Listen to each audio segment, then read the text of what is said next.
Thank you so much for joining us today for Water is a Human Right, a conversation with Board Chair Maude Barlow. My name is Michele Merkel, the Managing Director of Advocacy Programs and your host and moderator for today's webinar. Today's event is exclusive to Food and Water Watch members. We appreciate you joining us today, and we're grateful for your steadfast support. As you probably already know, Food and Water Watch accepts no corporate money, which means our mission to tackle the most pressing food, water, and climate issues of our time is fueled by individuals like you. On behalf of everyone at Food and Water Watch, we thank you for fighting like you live here.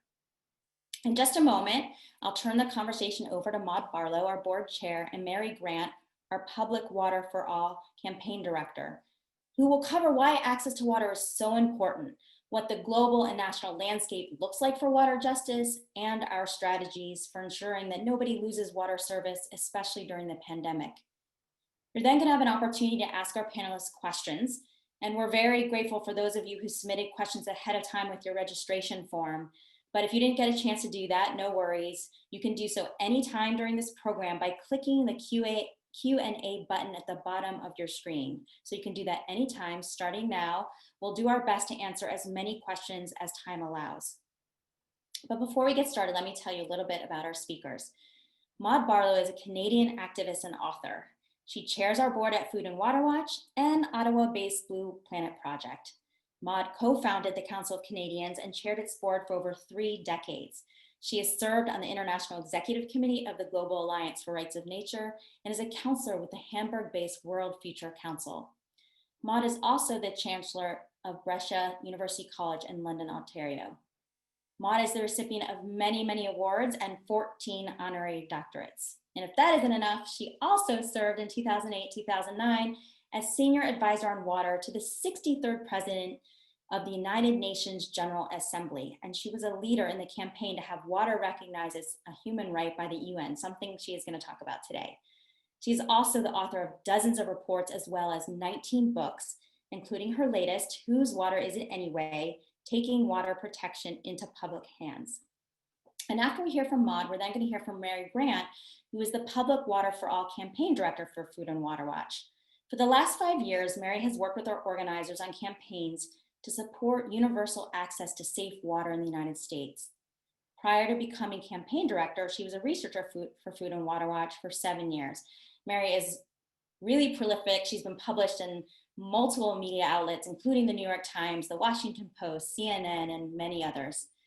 Through the Public Water for All campaign, together we've stopped dozens of water privatization deals and helped keep the water on in hundreds of cities during the COVID crisis. Also under Mary's leadership, Food and Water Watch was the first national environmental organization to call for a nationwide shutoff moratorium in response to the pandemic. And now, please welcome our board chair and renowned water rights and justice expert, Maude Barlow.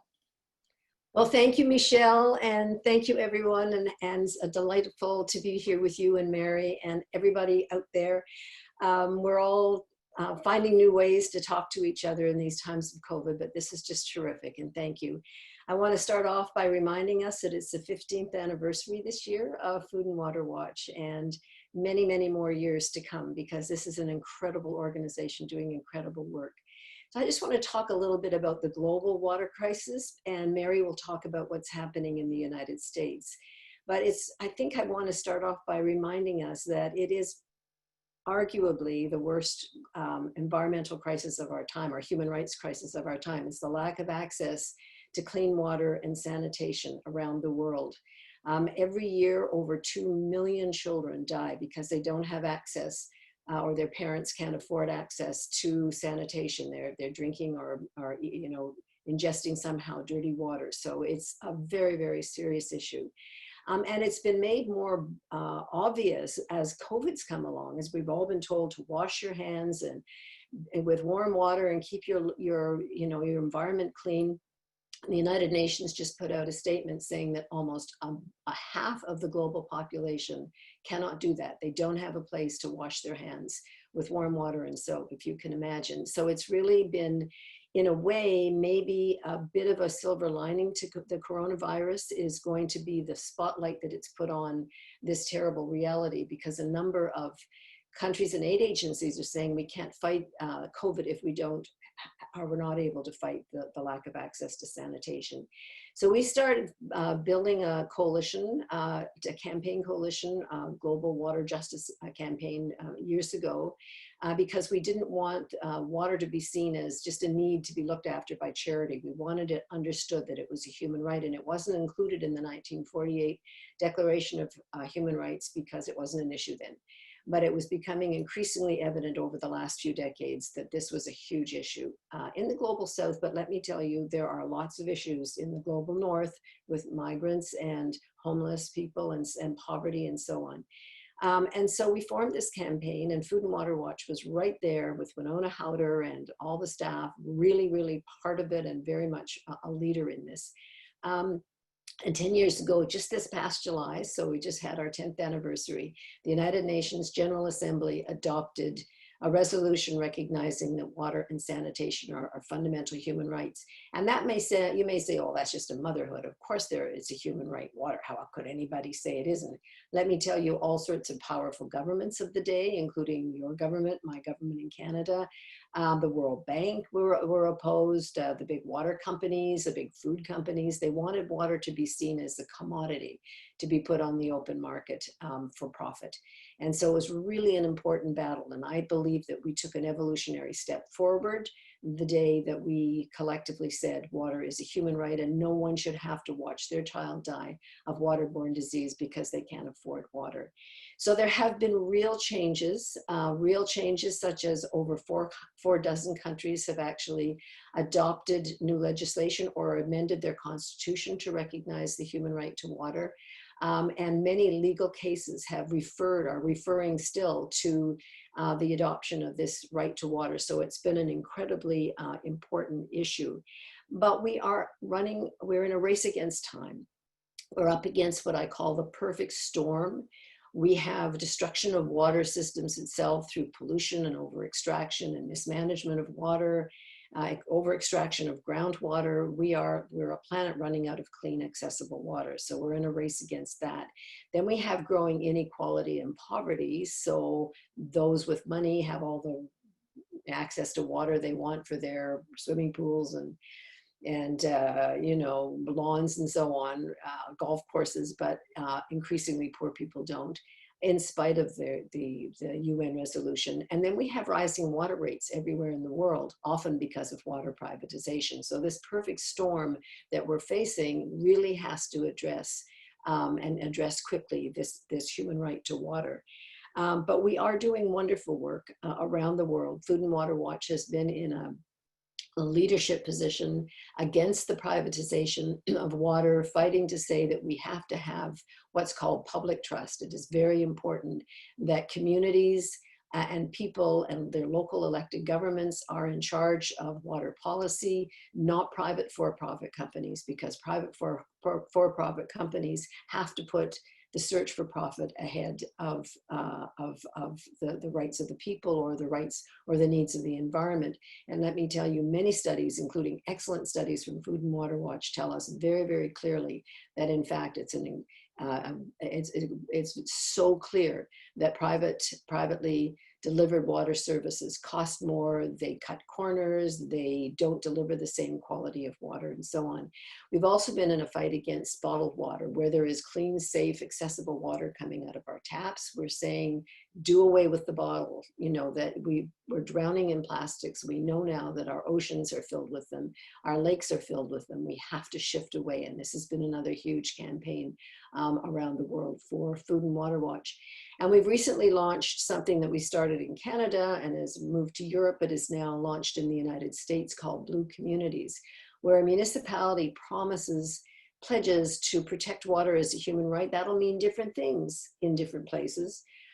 Could be an indigenous community, it could be a community of color, a Latino community, a poor community where the water services just are not up to par or not at all. But also to protect water as a public trust, so no privatization, it must be maintained in public hands, and to phase out and do away with bottled water on municipal premises and so on, at municipal events, and even public education on why public water matters. And the dream really with blue communities is to turn the world blue one community at a time. We now have universities that have become blue. We have faith-based communities. The World Council of Churches became a blue community 2 years ago. So it really is a very exciting concept, and Food and Water Watch is at the forefront of fighting for the human right to water and sanitation here in the United States and everywhere. So I'll stop there. Keen to hear from Mary, and then keen to have your discussion with you rather than me talking at you anymore, but it's a great pleasure to be here. Thank you so much, Maude, for your inspiring words. It really struck me as a mom when you said no child should have to die from, I don't know, I'm emotional now, from a waterborne disease or lack of safe and affordable drinking water. So thank you. So I'm sure many of you have questions for Maude and will for Mary as well. So please hit the Q&A button at the bottom of your screen and type in your question. We'll do our best to answer them. But before we get to the questions and answers, I'm pleased to welcome the next woman warrior, Mary Grant, who will tell you more about how your support is really being put to good use on water issues. Mary? Thank you, Michelle, and good afternoon. And thank you everyone for joining us today. I want to talk to you a little bit about how we've used your support and taken these global lessons and wisdom from Maude and the global water rights movement and applied them in the United States to help promote the human right to water right here. Through our Public Water for All campaign, together, we have won real victories to help protect people's access to safe and affordable water. We've worked with local communities and partners to stop Nestle from taking public water supplies for bottling from coast to coast, from Cascade Locks, Oregon to Gilchrist County, Florida. And we've protected dozens of communities from the threat of privatization and supported their efforts to secure public control of their drinking water. We passed groundbreaking water affordability legislation in Maryland. Thanks to our efforts, no family in Baltimore will ever again lose their home because they cannot afford their water bill. And right now, as the world confronts and continues to fight the COVID pandemic, together we are working to ensure that every person has water at home so they can wash their hands to protect themselves from the spread of disease. On Monday, March 9th, as the seriousness and scale of the coronavirus impact on the US was becoming clear to us, Food and Water Watch became the first national environmental organization to call for a complete nationwide moratorium on water shutoffs. The following day, our call was actually echoed by several members of Congress. And since then, we've been targeting all levels of government to take action to ensure universal access to safe water in the midst of this pandemic and beyond. The United States water affordability problems did not start with COVID, but like many existing issues facing vulnerable households, it was exacerbated and exposed, brought into the spotlight by the health and economic crises this year. So a pressing need to invest in our infrastructure is really driving our water affordability problems nationwide. The EPA's latest needs survey estimate that our water and sewer systems need at least $744 billion over the next 20 years. That's billion with a B. And that's just to comply with existing standards. That is more than $35 billion a year. Infrastructure is aging, climate change is stressing already outdated systems, and federal water quality regulations are getting more stringent as we learn more about the contaminants in our water. But the federal funding for infrastructure just isn't there anymore. As you can see in this image, it's fallen dramatically by 77% since it peaked in 1977. That's right, federal funding for water peaked in 1977, more than 40 years ago. So local governments are having to pay for necessary water improvements on their own, and they're passing costs on to their customers by increasing water prices. Over the last 15 years, water bills have increased at 3 times the rate of inflation, but household incomes have fallen in real terms. A Michigan State University study estimated that as many as more than 1/3 of homes could have struggled to pay their bills last year, pre-COVID. Across the country, cities face a water affordability crisis.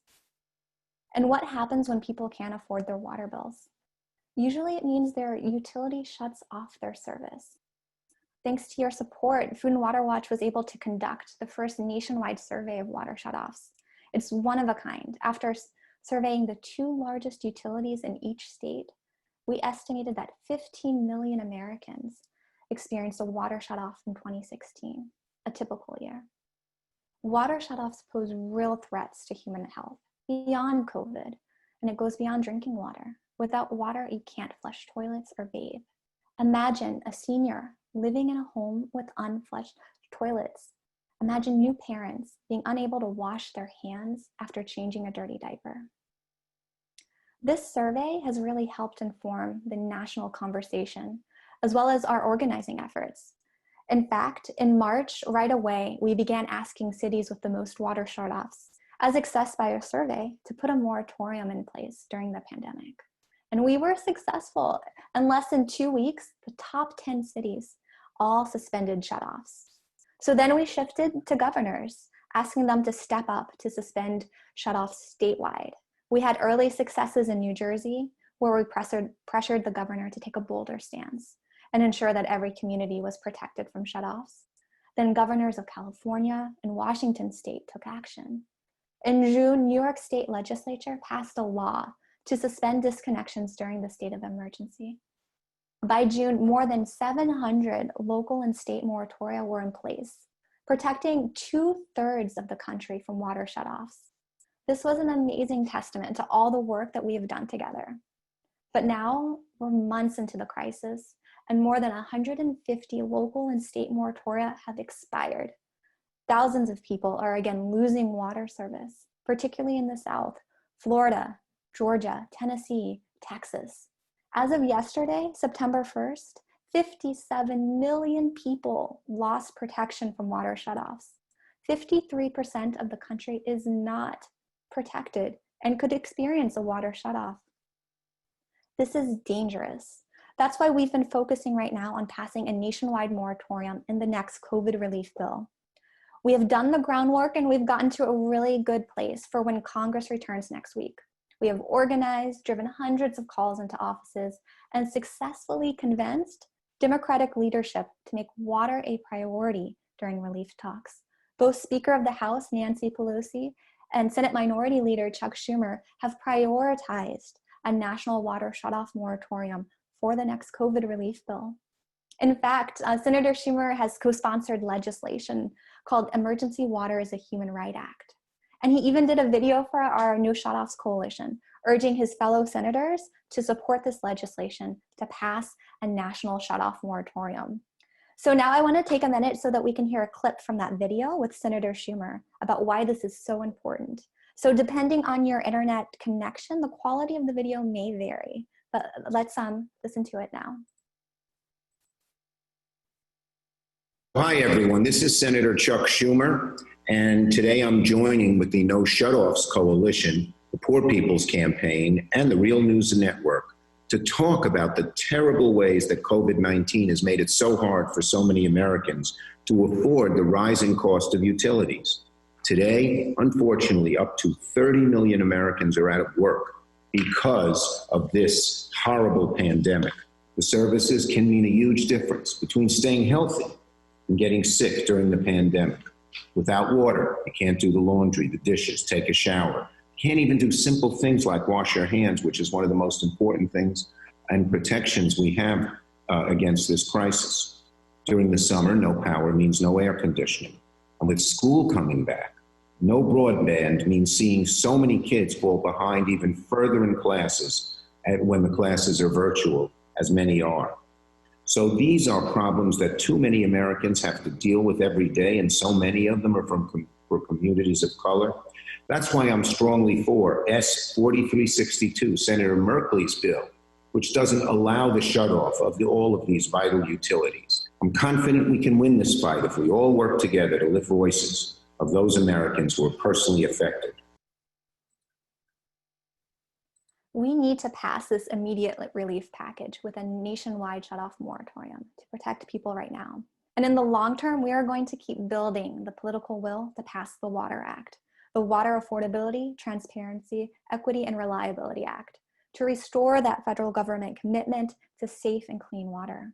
Right now, we have more than 90 Congress members co-sponsoring the legislation, and we're growing support every year. The Water Act would create a trust fund to fully fund our water systems, stop sewage spills, prevent water main breaks, clean up PFAS contamination, remove lead pipes, help rural and indigenous communities improve their water supplies, and help make sure that everyone in the US has water that is safe and affordable. Thanks to your support, together we're making a difference in people's lives. We're keeping the water on so people can protect themselves, their families, and their communities.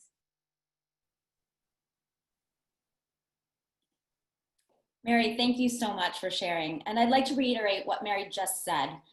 Your support is really making a difference in people's lives.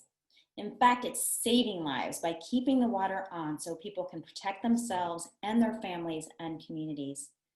And we need your continued support to sustain the fight for the long haul. So if you're able to give today, please click on the link in the chat below, and your support immediately goes to our campaign to protect water as a human right. We are so grateful for whatever you can contribute, and thank you. Okay, so now it's time to dive into the great questions you have all submitted. And as a reminder, you can still submit them using the Q&A button at the bottom of your screen. We'll do our best to answer as many of them as we can. And if for some reason we can't get to your question today, we'll follow up after today's program via email. So there's lots of great questions that have come in. Let's start with this one. So actually a number of people submitted questions in advance of the webinar today, and a number of them asked about what individuals and communities can do. And Maude, you mentioned Blue communities. So can you talk a little bit about some really good models for Blue communities and how communities were able to self-determine by becoming Blue communities? Unmuting myself, here I am. Yeah, it started in Canada 10 years ago. We started it with the public sector workers, the Canadian Union of Public Employees, because we had a government that was really promoting public-private partnerships, which is just another form of privatization. So don't let them tell you it's different, it's not. And they were basically saying, as a condition of getting funding from the federal government, you have to go public, you have to go private if you need water changes, infrastructure changes, and so on. But it spread because people love the concept. Sometimes we tend in our movements to be against this and against that. And it's really nice when you can put a vision to people, that you can be proactively positive. And especially at this time when there are many, many issues facing many of us, and you know, all of the divisions and so on. And this is just a moment to come together and say, what can we do together that's positive? And one of the most important things about Blue communities and universal water services is that it does address some of the issues around race and income inequality, because very often the communities where the water services have been shut off or where they never existed properly in the first place are communities of color or poorer communities, or rural communities. So this is a way to address a number of issues together. But it has spread because people love the notion of saying we can come together and we go to our local government. It could be as small as a little one on Bayfield, Ontario, which is up on Georgian Bay, which is a small community. They got so excited about it that they've turned it into an anti-plastics issue, because the Great Lakes are just filling up with plastics. And they got the Girl Guides and the you know, the local inns and the local restaurants and cafes and everybody to agree, no bottled water, no plastic here. And they used it that way, and it's now fanning out, beginning to go around the Great Lakes, and you're going to see a huge anti-plastics movement around the Great Lakes. Or it can be a big city like Los Angeles, which just became a Blue community last spring.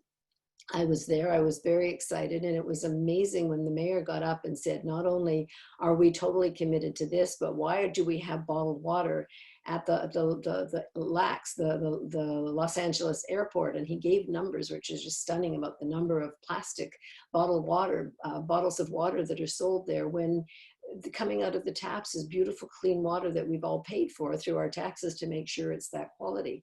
A story I love is Berlin. Berlin had privatized its water services years before, and there was a big referendum, and the people said, we want our water back.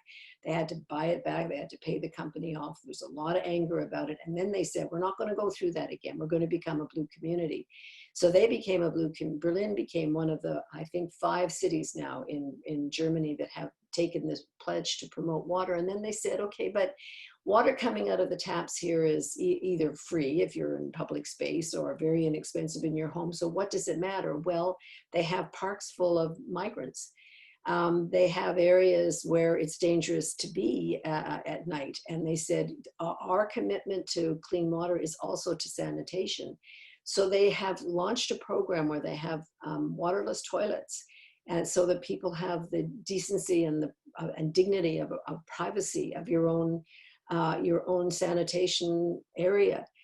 It's enclosed, it's perfectly safe and private. And I just was very touched by that because it's going to be different in different places. I mean, in Los Angeles, there are over 1 million people in the Los Angeles area itself who don't have access to clean water and sanitation. So please don't think of this as only in poor countries. It's here now too. And the imagination that we can have, I wanted to let Mary speak, but I just want to end with one little story. I talked about this. I wrote a book on blue communities called Whose Water Is It Anyway?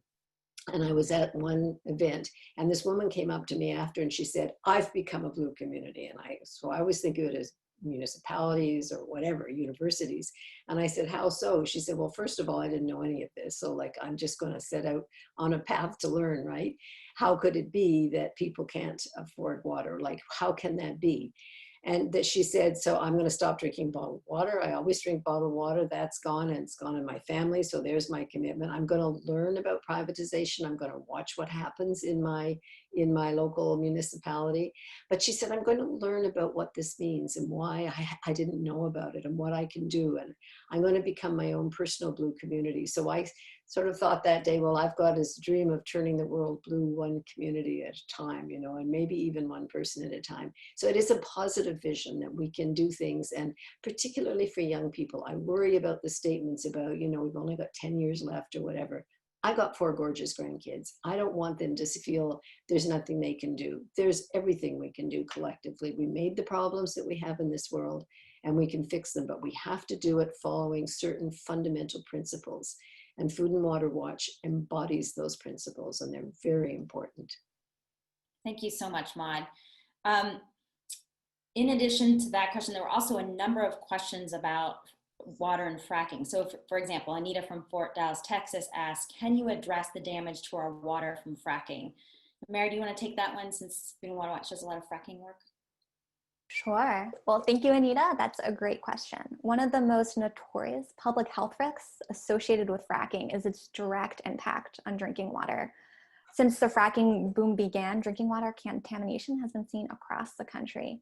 One study found higher concentrations of combustible methane in areas close to active fracking. Other studies confirm that there's foam, brine, natural gas, and other chemicals that can migrate through layers of rock and leach into our groundwater. Fracking also produces a lot of really dirty chemical-laced wastewater that can leak into aquifers. Near a fracking wastewater disposal site in a majority Black community in DeBerry, Texas, groundwater was contaminated with pollutants like benzene, arsenic, and lead. And leaky well casings can also lead to water contamination. In Dimock, Pennsylvania, I think most people have heard of it, it's an energy sacrifice zone. Fracking led to widespread drinking water pollution, and much of the community had to have their water trucked in. Brown, murky contaminants and flammable methane, you know, they lit their tap water on fire, even resulting in a well blowout there in Dimock. So it's clear that to protect our drinking water, our water supplies, we really need to ban fracking everywhere. Thanks, Mary. And, you know, fossil fuel extraction is also, as we all know, one of the biggest contributors of climate change. And Anne from Ashburn, Virginia wants to know, Maude, is there any obvious direct link between clean water and climate change? Well, thank you. And before I do that, I just want to so agree with what Mary said and to add to it that many of the extractive fracking industries in the US and my country as well and around the world are unfairly impacting Indigenous and racialized communities. They go into communities where people have perhaps less organized power and they're more sparsely populated, or they don't frack in downtown New York City, right? And so it really is an issue that crosses. It's not only a destruction of water, using a lot of water and destroying a lot of water, but it really is an issue of where it takes place and who's expendable in our world. And it's really, I just want to make that point. Yeah, the climate water connection is huge. And I'm going to talk about it in two pieces. One is climate to water. And that is that climate change and climate chaos, and particularly warming, does impact our watersheds. It warms water. It warms lakes, it warms rivers, it warms aquifers, right? And when that happens, you get evaporation. So you get evaporation taking place more quickly than it would have happened had we not had a warmer climate. And it's also very clearly melting glaciers. I don't know if you saw a huge story in our country last week. Our major ice shelf has fallen off.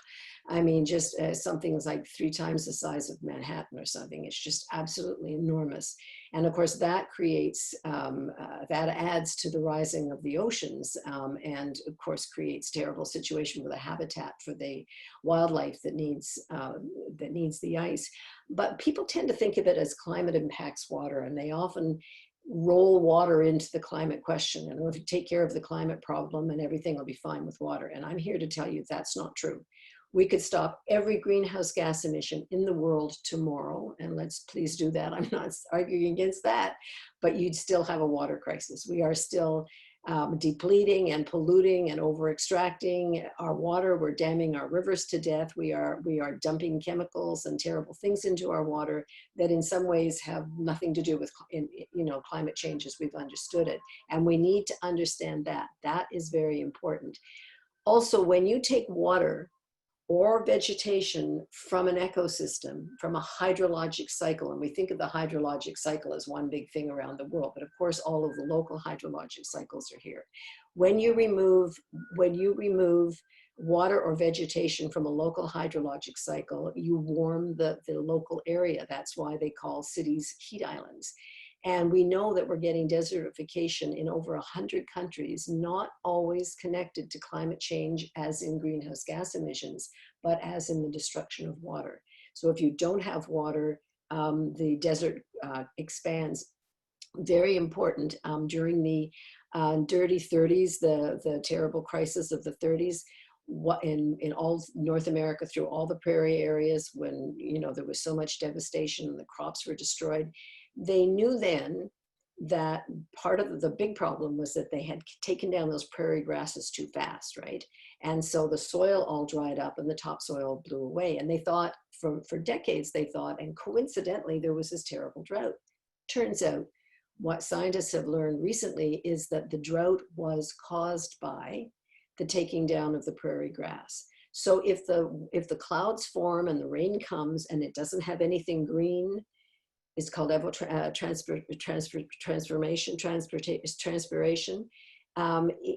It won't fall. The rain literally goes away, and the destruction of the ecosystem and the grasses of the prairies caused the drought of the 1930s. And so what we're beginning to learn is to bring back healthy local hydrologic cycles to regreen the deserts. You've got to bring the water back. You've got to restore and care for and stop polluting water. And I can give you examples from around the world where miracles are happening simply because we're treating soils better, but also because we're restoring watersheds. So protection and restoration of watersheds is an absolutely key, not only analysis of the crisis, but one of the solutions. Thank you so much, Maude. As we're gathering questions, remember, if you'd like to make a donation to support this work, please click the donation link in the chat below at any time. All right, looking through the other questions. Barbara from Tucson, Arizona asks, how are we going to get PFAs out of our water resources? So Mary, maybe you can tell us what a PFA is and how we're going to get them out of our water resources. Of course. Well, thank you, Barbara, for the question. So PFAS or PFAS, for people who don't know, that refers to per and polyfluoroalkyl substances. They're widespread lab-made toxics in our environment. They're known as forever chemicals because they don't really break down in nature. You may have seen Mark Ruffalo's movie, Dark Waters, about these toxic chemicals and the industry efforts to cover up their health risks. We really need to get them out of our water, and we need to hold polluters accountable for cleaning it up. In January of this year, the House of Representatives passed a great bill called the PFAS Action Act, which tens of thousands of our members took action on, which was really wonderful to see. So this bill will set up timelines to set up enforceable regulations to remove these toxics from our drinking water, or at least the two main toxics, PFOA and PFOS, from the drinking water. It would also make polluters pay to clean them up. So this was a huge victory, but we really just need to keep the pressure on to continue to urge the Senate to pass this law so we can make sure we clean up PFAS. We also need to pass the Water Act to help our water providers comply with new regulations to remove PFAS from drinking water and from wastewater effluent. The Water Act actually does provide this money to public water providers, but also individual households to address well water contamination from PFAS. So it would provide funding to update, to test, and then also update treatment systems or find alternative water supplies if treatment won't work. Great, thanks, Mary. Okay, next question is from Nick for Maude, but maybe Mary too. How much work has been done to establish laws for free minimum levels of water so that every household gets a minimum amount of water regardless of an ability to pay? Are you familiar? I'll talk maybe globally, and Mary can speak to this from the US point of view. When the United Nations recognized the human right to water, July 28th, 2010, it was the General Assembly that adopted this resolution. Then it went to the Human Rights Council, where the Human Rights Council laid out what this means in very, very specific language. And if anybody's interested, I can provide a report that I wrote at the time explaining what this means. I also wrote a report 5 years later of what had been done, but if people want to know the details. And basically what it says is that governments are responsible for providing clean water and sanitation to their people. Now, we understand that in our world, that might also mean wealthier countries need to help less fortunate countries to be able to actually do that. But it is the responsibility of governments to provide this water. So they are to determine what the basic level of service would be. Where, people say, oh, you're free water for, for everything. Well, no, it's not a human right to have water for a swimming pool in your golf course, right? This is really about life, and it'll have to be determined by communities for themselves. So it's very important that we have this discussion, because you have people, we understand that you're going to pay for the service that's been provided, but it's really important that we're not mixing that up with thinking that you own the water. You're not buying the water. You're just paying for the service to get the water to your door, the same way you pay taxes to have roads and parks and safe streets and so on. So it really, we're talking about the human right to water and dignity. Thank you, Maude. Relatedly, Mary, William would like to know, does any of the proposed legislation you've discussed provide funding for water, not just a shut-off moratorium? Sure. Well, thank you, William. That the water shutoff moratorium legislation is tied to funding. So it's providing $1.5 billion in low-income assistance for water and sewer bills. It also hopefully is part of a larger COVID package that will include state and local government aid, especially for our water providers. We know that local water providers are struggling right now. The loss of commercial industrial revenue has taken a toll of, I think the latest estimates are like $27 billion in lost revenue for water and sewer systems. So we really do need to have a strong COVID package that makes sure that our water systems are well funded, as well as to keep the water on for people. So hopefully that package will pass. And then the Water Act is a bill it's the funding bill. It's our vision about restoring that federal government commitment to funding safe water.